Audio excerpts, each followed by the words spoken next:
સરદાર સરોવર ડેમમાંથી પાણી છોડાતા નર્મદા નદી બની તોફાની। ભરૂચ, નર્મદા અને વડોદરા જિલ્લામાંથી પસાર થતી નર્મદા નદીએ રૌદ્ર સ્વરૂપ ધારણ કર્યું। ભરૂચ જિલ્લાના ગોલ્ડન બ્રિજ પરથી પસાર થતી નર્મદા નદીએ ભયજનક 26 ફૂટની સપાટી વટાવી 27 ફૂટની ઉપર વહી રહી છે। નર્મદા નદીની જળસપાટી હજુ પણ વધવાની શક્યતા છે। જિલ્લા પોલીસ વડા અને કલેક્ટર ગૌરાંગ મકવાણાએ પણ નીચાણવાળા વિસ્તારોને એલર્ટ કરી દીધા। સંભવિત પૂર અને વરસાદની સ્થિતિને જોતા આવતીકાલે તમામ શાળા કોલેજોમાં રજા જાહેર કરી દેવામાં આવી।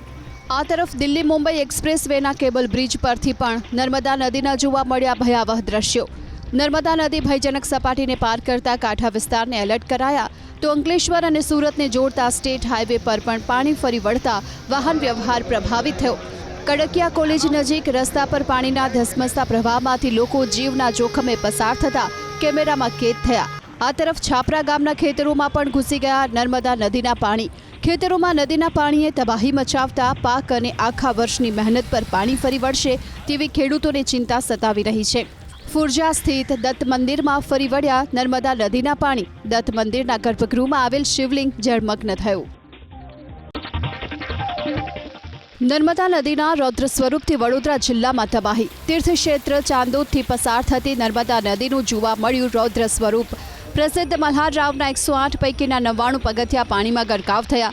નર્મદા નદીની જળસપાટીમાં સતત થઈ રહેલા વધારાને પગલે ચાંદોદ, કરનાળી, નંદેરિયા, ભીમપુરા સહિતના ગામોને એલર્ટ કરાયા તો ચંડિકા ઘાટ પણ સંપૂર્ણપણે પાણીમાં ગરકાવ થયો। ચંડિકા ઘાટ પાણીમાં ગરકાવ થતાં કોટફળિયા વિસ્તારના નાળામાં નદીના પાણી પણ ઘૂસી ગયા।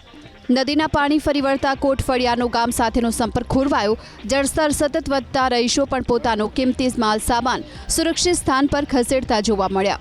આ તરફ શિનોરના દિવેર ગામના નર્મદા નદી કાંઠે આવેલ વાલેશ્વર હનુમાનજી મંદિર આશ્રમ જવાના મુખ્ય માર્ગ પરના નાળા પરથી નર્મદા નદીના પાણી વહેતા થયા। નર્મદા નદીના પાણી અડધો કિલોમીટરમાં ફરી વળતા આશ્રમ અને મંદિર જવાનો રસ્તો પણ બંધ થયો તો કરજણ તાલુકાના નારેશ્વર નર્મદા ઘાટ પરના કુંડ સહિત 25 પગથિયા નર્મદા નદીના પાણીમાં ગરકાવ થયા। નર્મદા નદીનું જળસ્તર વધતા કરજણ તાલુકાના નદી કાંઠાના 14 ગામોને એલર્ટ કરવામાં આવ્યા।